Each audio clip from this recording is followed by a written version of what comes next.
오늘도 알아두면 아주 폼나는 지식 전해주실 역사 스토리텔러 두 선생 모셨습니다. 어서 오세요. 네, 안녕하세요. 저희가 한 주 쉬었는데 네. 아시안 게임 때문에 딱 뉴스를 보자마자 다음 이번 주에 오늘 이 얘기를 하겠구나 라고 그렇죠. 생각이 들었습니다. 정확합니다. 네. 네. 두 선생님 모셔봤는데 알고 계시겠지만은 이게 알아두면 폼나는 지식이잖아요. 알아두면 좀 폼이 나면 좋은데 오늘 내용은 알아두면 폼이 나는 것보다 일단 반드시 알아둬야 되는 하는데. 꼭 그런 상식에 가까운 또 굉장히 중요한 이야기를 나눌까 합니다. 그렇습니다. 바로 이스라엘과 하마스 사이에 무력 분쟁, 무력 충돌이 일어났습니다. 이번 한 주는 그 이야기로 거의 외신들이 꽉꽉 채워지고 있는데 오늘 그 이야기가 준비되어 있죠. 네, 맞습니다. 지난 7일이죠. 하마스라는 이제 팔레스타인의 무장단체이자 정파 세력이 이제 이스라엘을 기습 공격을 했는데요. 여기에 또 이스라엘은 아예 또 반격을 시도하고 아예 전쟁을 선포하면서 무력 충돌이 계속되고 있습니다. 벌써 수천 명의 지금 사상자가 발생을 하고 있는데요. 이스라엘과 하마스 사이에는 무슨 일이 벌어지고 있는지, 그리고 팔레스타인이라고도 하고 하마스라고도 하는데 이 두 관계는 어떻게 되고 있는지, 앞으로의 전망은 어떻게 될지 이야기를 한번 해보도록 할 텐데요. 본격적인 이야기에 앞서서 먼저 주제 영상 보고 이야기를 나눠보시죠. 네.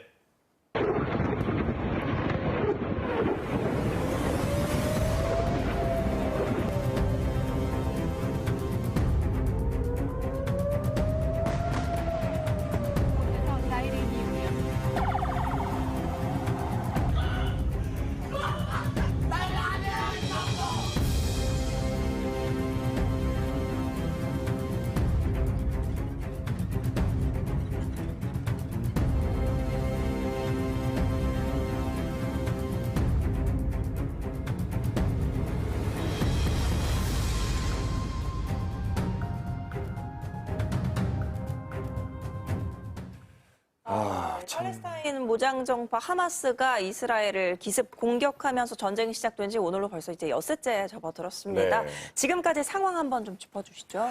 네, 현지 시간으로 지난 10월 7일이죠. 이게 실제로 유대교에서도 안식일이었다고 해요. 사실상 휴일이었는데 네. 딱 이때 팔레스타인의 무장단체인 하마스가 이스라엘 남부를 기습적으로 공격했습니다. 로켓포 수천 발을 발사한 건데요. 여기에 그치지 않고 트럭, 오토바이, 불도저, 보트, 그리고 동력 패러글라이딩까지 이용해서 육해공을 통해서 이스라엘 영토에 직접 침투해서 사람들을 향해 무차별 공격을 하기도 하고요. 그리고 무고한 시민들, 심지어 외국인들까지 임질로 잡기도 했습니다. 특히 이스라엘군 같은 경우는요.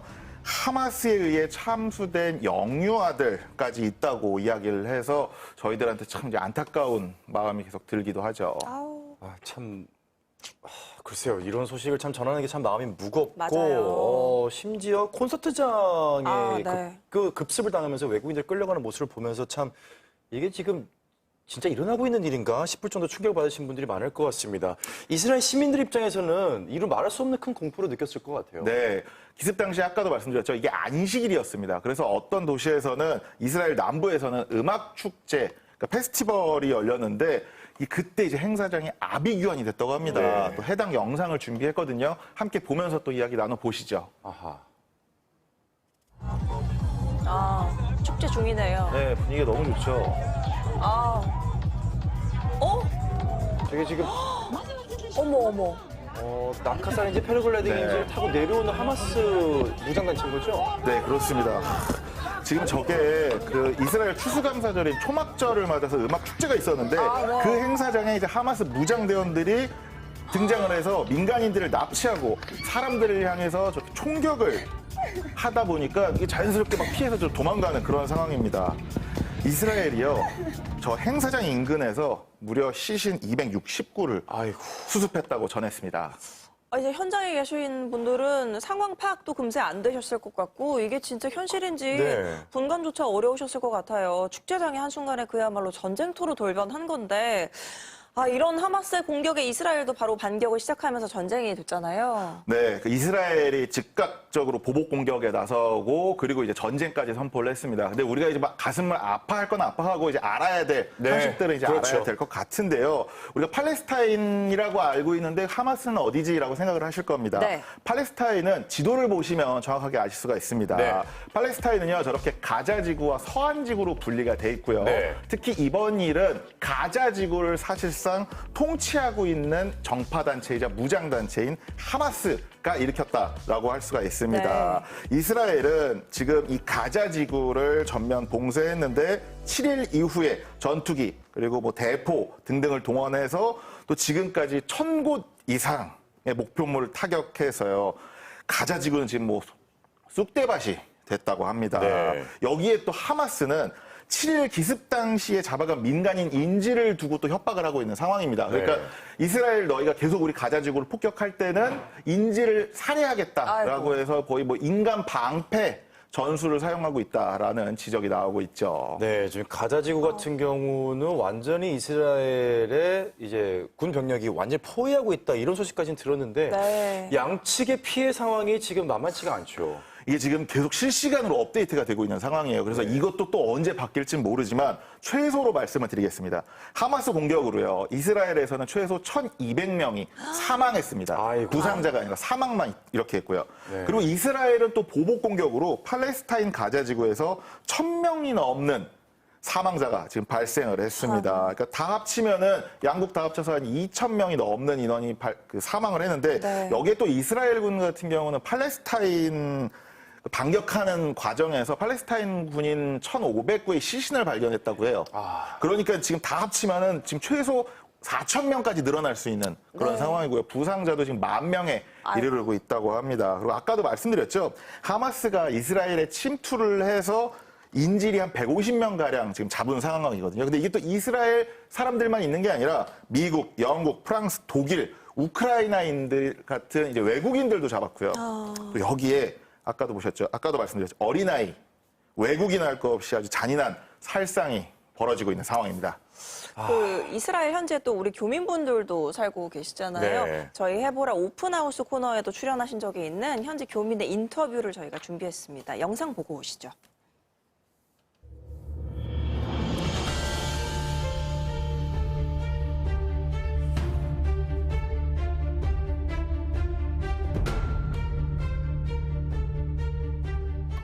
지금 가자지구 근처를 제외한 곳은 괜찮지만 주민들이 다 대피를 하고 그 이후부터 계속 축출 작전을 나가면서 조금 나아진 것 같기는 한데 하루에 한 번씩은 사이렌 경보가 나고 있어요. 로켓을 발사해서 저희 시가특이 가자지구 근처에 살아요. 그래서 시동생이 주말에 휴가를 나간 차에 바로 지원을 나갔었거든요. 예비군이랑 같이. 그 남편 동생이 나간 곳에만 20명이 있었던 거예요. 3시간 동안 그렇게 싸웠대요. 근데 20명을 방해낼 방법이 없죠. 그게 지원을 와도 위험한 상황이어서. 그래서 거기 있는 5명이 다 전사한 걸로 알고 있어요. 아버님이 얘기를 듣고선 바로 갔었거든요. 또 시동생 옆에.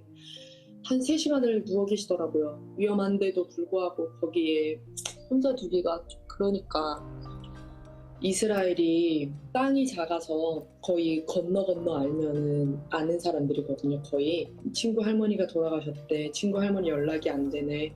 친구의 뭐 여동생이 인질로 잡혀갔대. 이런 경우가 엄청 많아요. 자기네가 살면서 이런 적으로 겪은 적은 없었다고 말씀하시고 그런 시리에 빠져 있는데도 불구하고 주변에 친구들 해외에 나가 있는 친구들 보면은 지금 다 들어온다고 비행기표 예약해놨고요. 남편도 예비군 소집하기만을 기다리고 있고요. 공격만 남은 것 같아요. 제가 알기론 하마스 테러 단체가 공격할 때 인질군 한 명씩 사살하겠다라는 얘기 들었는데도 불구하고 밀고 들어가겠다는 거 보면 민간인 피해가 없었으면 좋겠어요. 이스라엘 쪽에서도 팔레스타인 쪽에서도 민간인 피해가 계속 나니까 민간인 피해가 없었으면 좋겠고 젊은 군인들이 많이 사상을 안 당했으면 좋겠네요. 아유, 가슴이 좀 먹먹합니다. 가족을 이런 슬픔에도 불구하고 담담하게 또 인터뷰를 응해주신 김보미 우리 교민께는 진심으로 감사를 드리겠습니다. 네. 더불어 삼가 고인의 명복을 빌겠습니다. 다행이라고 해야 할까요? 아직까지 우리 여행객이나 교민에 대한 피해가 접수된 건 없다고 합니다. 네. 이스라엘에 단기 체류 중인 우리 국민들도 속속 귀국 중이라고 하니까 전부 무사히 돌아오시기 바랍니다. 네, 근데 사실 이스라엘 하면은 국방력이 상당한 나라인 걸로 네. 알려지고 있고요. 국방비도 뭐 세계 10위권 수준으로 굉장히 많이 쓰는 나라. 특히 아이언돔이라고 하는 이 철통 방어 시스템을 갖춘 나라잖아요. 그런데 이번에 속수무책으로 당했어요. 이게 그 이스라엘이 정말 미사일 잡는 미사일 아이언돔 이야기를 해야 되겠는데 이게 2011년이죠. 12년 전에 미사일 방어 체계를 구축을 했어요. 그래서 영토를 돔 형태로 쌓고 있다고 해서 이게 아이언돔이라고 하는데 네. 이게 방공망이죠. 그러니까 약 70km 이내에서 적이 단거리 로켓포를 발사하면은 요거를 이제 공중에서 격추하는 그런 시스템인데 이게 사실상 팔레스타인 가자지구에서 발사되는 미사일의 90%를 격추한다라고 정말 그 정도의 격추율을 자랑하는 그런 걸로 유명을 했었거든요. 네. 아니 근데 그 철로 만들어진 돔이다라고 이름이 붙여질 만큼의 방공망이 이번에 뚫린 거예요, 그럼? 네.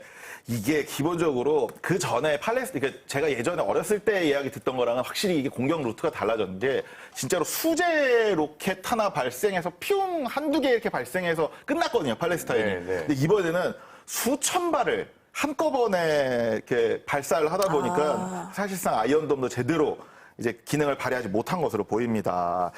이게 2021년 기준이죠. 이스라엘 전역에 배치된 아이언돔 포대가 한 10개 정도 돼요. 그리고 요게 한 600발에서 800발 정도 쏠 수 있으니까 한 6,000발에서 8,000발 정도를 요격이 가능하다라고 네. 하는데 이번에 하마스가 쏜 로켓포가 하마스 주장으로는 5,000개, 네. 그리고 이스라엘은 2,500발 정도를 주장하고 있습니다. 그러니까 최소 2,500발 정도를 한꺼번에 쏘니까 네. 그동안 받아왔던 로켓포 수준이랑은 달랐던 거죠.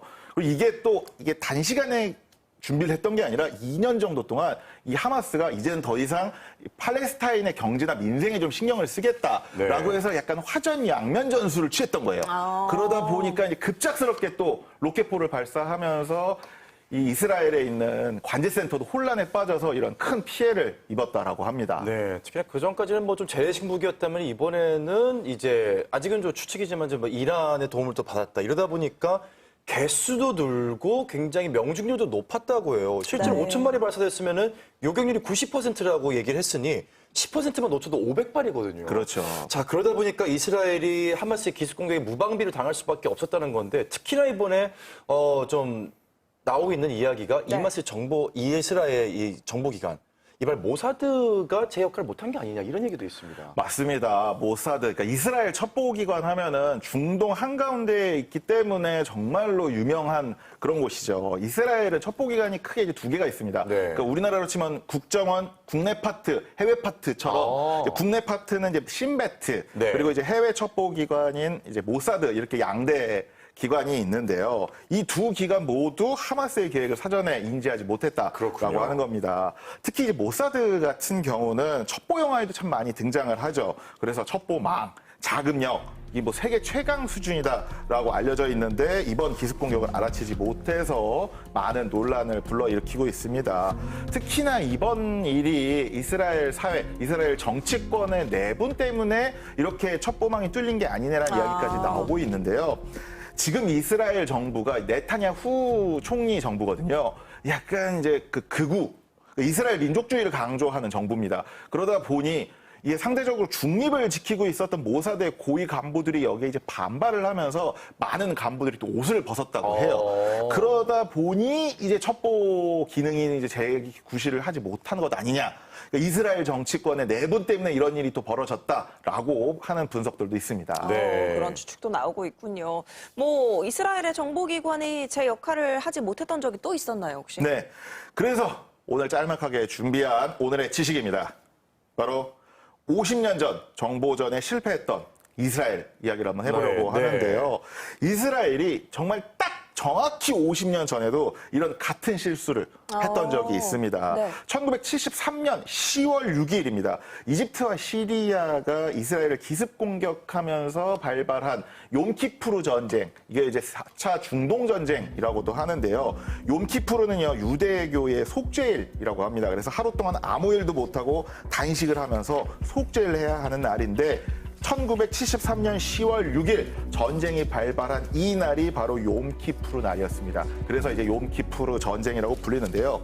전쟁 직전에 이집트와 시리아가 대규모 병력을 이스라엘 국경 인근에 모았습니다. 그런데 하필이면 또 요 시기가 이슬람교에서도 라마단 기간이었어요. 네. 그러니까 이스라엘 정보당국 입장에서도 우리도 휴일이지만 저쪽에서도 휴일인데 설마 공격을 할까? 그렇죠. 약간 우리나라 그 6.25 전쟁 일어났을 때 그런 느낌처럼 맞아요. 약간은 무방비 상태로 있었던 상황이었거든요. 그런데 그 틈을 치고 들어와서 이집트와 시리아가 대규모 이제 진군을 했었습니다. 네. 물론 이 전쟁에서 승리를 하긴 했습니다, 이스라엘군이. 그런데 기습 공격을 하면서 이스라엘군이 2,600명이 사망을 하기도 했고요. 그리고 이제 이후에는 이제 중동과 어떻게 보면 특히 이집트와 좀 이제 좀 친밀도를 좀 관계를 정상화해야겠다라고 아예 외교 정책이 바뀔 정도로 이스라엘한테는 굉장히 큰 일이었거든요. 근데 딱 50년 후인 2023년 10월 7일에 50년 만에 이 악몽이 계속이 됐고요. 그리고 또 아까도 말씀드렸죠.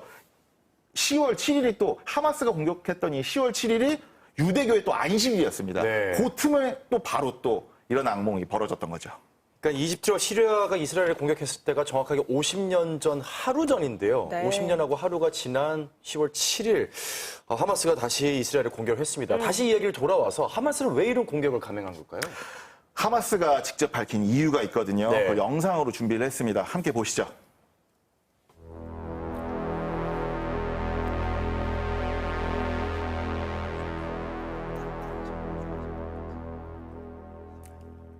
فقد قررنا أن نضع حداً لكل ذلك بعون الله ليفهم العدو أنه قد انتهى الوقت الذي يعربد فيه كما أننا نعلن بعون الله وقوته أن الضربة الأولى من عملية طوفان الأقصى والتي استهدفت مواقع العدو ومطاراته وتحصيناته العسكرية خلال 20 دقيقة الأولى قد تجاوزت 5,000 صاروخ وقذيفة.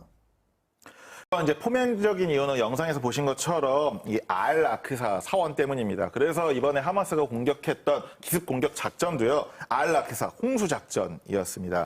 그 예루살렘에 있는 알-아크사가 이슬람교, 유대교, 기독교 이 세 종교의 성지, 아주 중요한 성지인데요. 1994년 평화협정을 통해서 이 사원 내부에서는 이제 이슬람, 무슬림만 이제 기도를 할 수 있게 협정을 했습니다. 그런데 이스라엘이 이제 유대인들도 여기서 기도를 할 수 있게 조금씩 조치를 취하면서 이슬람 국가이기도 한 이제 팔레스타인, 그리고 이제 하마스 자체도 이스라엘 무장단체다 보니까는 충돌이 계속이 됐죠. 네. 그래서 이제 하마스가 이번 공격을 시작하면서 성지를 방어하기 위해 토요일에 안식일에 알-아크사 폭풍 공격을 시작했다라고도 밝혔죠. 네.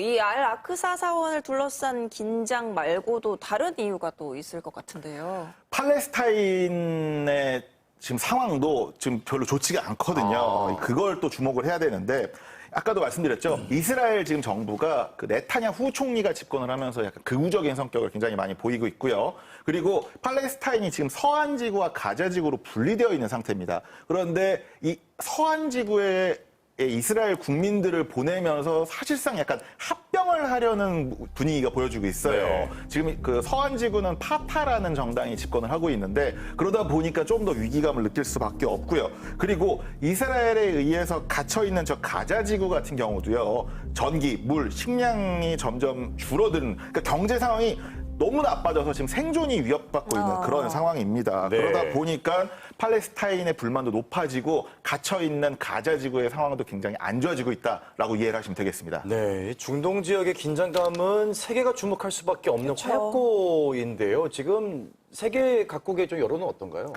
제가 지금 어떻게 보면은 이번 전쟁이 벌어진 실질적인 원인으로 지목을 하는 게 바로 이거거든요. 네. 이스라엘이 지금 아랍권 국가들, 특히 이슬람의 맹주를 자처하고 있는 사우디아라비아랑 관계 정상화를 맞아요. 추진하고 있습니다. 맞아요. 그거가 어떻게 보면은 이번 전쟁의 원인이다라고 지목이 되고 있는데요. 이스라엘이 1948년에 건국을 선포하고 실제로 그곳을 거주하고 있었던 팔레스타인인들을 뭐 출구 없이 내쫓았죠. 그렇죠. 그러다 보니까 주변에 있는 중동 국가들과는 4차례에 걸쳐서 전쟁을 벌였습니다. 그런데 최근 이제 이스라엘 행보가 좀 달라지고 있는데요. 이스라엘이 2020년 트럼프 전 그 미국 대통령 정부 당시에 아랍권 국가와 관계를 정상화하는 아브라함 협약에 서명을 했고, 요때 이제 아랍에미리트랑은 관계를 정상화했습니다. 네. 그리고 이번 바이든 대통령 때는요. 아랍 국가의 맹주, 뭐 이슬람의 맹주, 메카 메디나를 가지고 있는 사우디아라비아랑 국교 수립을 추진하고 있는 상황이었습니다. 네. 그 이스라엘이 주변 이슬람 국가들하고 관계 정상화하는 게 왜 하마스 입장에서 탐탁치가 않았을까요? 우리 입장에서 이해가 잘 안 되죠. 왜냐면 중국이랑 일본이 관계 정상화하는데 우리나라가 폭탄을 쏠 필요가 없잖아요. 그렇죠. 근데 하마스 입장에서 생각을 해보시면요. 이스라엘은 자신들의 철천지 원수라고 할 수가 있죠. 그런데 주변 국가들이 자꾸 자기 철천지 원수랑, 심지어 자기들과 정체성이 비슷한 아랍 국가들이, 무슬림 국가들이 관계 정상화를 하려고 한다. 특히나 자기가 이슬람의 맹주를 자처하고 있는 사우디아라비아가 관계 정상화를 하려고 한다? 그런데 자기 팔레스타인 문제는 제대로 해결이 안 돼 있잖아. 그러다 보니까 자연스럽게 우리 문제를 해결하고 관계 정상화를 하든지 해라. 즉 팔레스타인과 하마스의 존재감을 어느 정도 알리기 위해서 이런 행동이 필요했다라는 분석이 있는데, 물론 그렇게 존재감을 알리기 위한 행동이라고 해도 민간인까지 사살하고 이런 테러를 한다는 것 자체가 뭐 옹호될 수 없는 그런 네. 상황이긴 합니다. 네. 근데 여기서 이제 가장 상황이 애매한 게 사우디아라비아예요. 아, 그렇죠. 그러니까 이스라엘이랑 관계를 정상화하고 있는 있다고 이스라엘 편을 들기도 뭐하고, 그렇다고 또 하마스 편을 들기도 애매한 상황이라서 그러네요. 이게 공식적인 입장이 빈 살만 왕세자가 우리는 팔레스타인을 지지한다. 라고 입장을 밝혔습니다. 네. 그러니까 하마스를 지지한다라고 밝힌 건 아니고, 그리고 또 이스라엘을 지지한다고 밝힌 게 아니라서 양쪽에 어떻게 보면 약간은 거리를 둔, 네. 그러니까 뭐 당장은 이스라엘이랑 국교 정상화를 하기 힘든 그런 상황이죠. 그렇다 가장 중요한 문제는 이제 전쟁이 어디까지 확전이 될 맞아요. 가능성이 있냐거든요. 네. 맞습니다. 그 이스라엘과 북쪽 국경을 접하고 있는 이제 레바논의 헤즈볼라, 그리고 네. 시리아에서도요, 이스라엘을 향해서 폭탄 공격을 하면서 확전 우려가 커지고 있습니다. 그리고 이게 예멘이라든지 이라크의 무장단체들도 지금 참전 의지를 보이고 있어서, 여기 무장단체들 많잖아요. 네. 뭐 대목이다라고 할 만큼 지금 뭐 엄청나게 지금 복잡한 일들이 벌어지고 있는데, 여기에 또 미국 입장에서는 반미 국가, 대표적인 중동의 반미 국가인 이란까지 여기에 들어오게 되면은 더 상황이 커질 것 같다라는 우려가 있어서 시나리오별로 굉장히 다양한 비상 계획을 수립하고 있는 상황이라고 합니다. 그 미 월스트리트 저널에서는요, 이번 이스라엘 공격에 이란이 지금 지원을 한 게 아니냐라고 보도를 했는데, 또 이란의 최고 지도자인 하메네이 같은 경우는 이번 행동의 배후가 이란이라고 지목하고 있는 보도는 틀렸다라고 네. 하면서 또 전면 부인하기도 했습니다. 네. 그러니까 이게 지금 어떻게 벌어질지, 그러니까 미국 입장에서는, 그리고 이스라엘 입장에서는 다 모든 경우의 수를 다 고려를 해둬야 되는 상황인 거죠. 지금 이 서방국들 같은 경우는 이스라엘 하마스 전쟁에 대해서 좀 어떤 입장 보이고 있죠? 아까도 말씀드렸죠. 기본적으로 지금 서방 국가들의 인질들이 지금 잡혀 있는 상황이기도 그쵸, 하고요. 그리고 뭐 서방 국가들은 당연히 이스라엘 편을 들 수밖에 없죠. 이번 하마스의 공격을 테러 행위로 규정을 하고 이스라엘 지지를 했습니다. 특히 미국 같은 경우는 최신 무기들을 지원하고 군사정보 지원도 하고 아주 증강을 했고요. 이게 이제 바이든 대통령도 참 애매해지는 게, 지금 중국이 이란이랑 사우디 관계를 정상화하면서 중동 내 입지를 강화하고 있는 상황 속에서 이란이랑 핵 협상을 다시 재개하자, 그리고 이스라엘이랑 사우디 관계를 정상화하자라는 의미로 중국을 견제하고 있었는데, 이 모든 정책들이 위기에 봉착해 있는 상황이라고 할 수가 있습니다. 네, 결국은 이번 전쟁이 우리나라에 또 어떤 영향을 미칠지, 그리고 앞으로는 어떻게 될지가 제일 궁금한데 간단하게 맞습니다. 한번 정리를 해주시죠. 이게 지금 세계 3대 화약고가 동구권, 중동, 동북아시아잖아요. 네. 근데 지금 3곳 중에 2곳이 전쟁이 일어나고 전쟁이 있습니다. 맞아요. 그럼 과연 한반도는 무사할 것이냐라는 네. 우려가 있고, 기본적으로 이스라엘과 팔레스타인이 그냥 전쟁으로 승패를 가릴 수가 있는 곳이 아닙니다. 그러니까 주변에 있는 주변국들과의 협상이 어떤 식으로 이루어지느냐가 굉장히 중요한 어떤 갈림길이 될 것 같습니다. 네. 정말 국적을 불문하고 무고한 민간인들의 피해는 더 이상 발생하지 않길 바랍니다. 오늘 이야기 나눠주신 두 선생님과는 여기서 인사 나눌게요. 감사합니다. 네, 감사합니다. 감사합니다.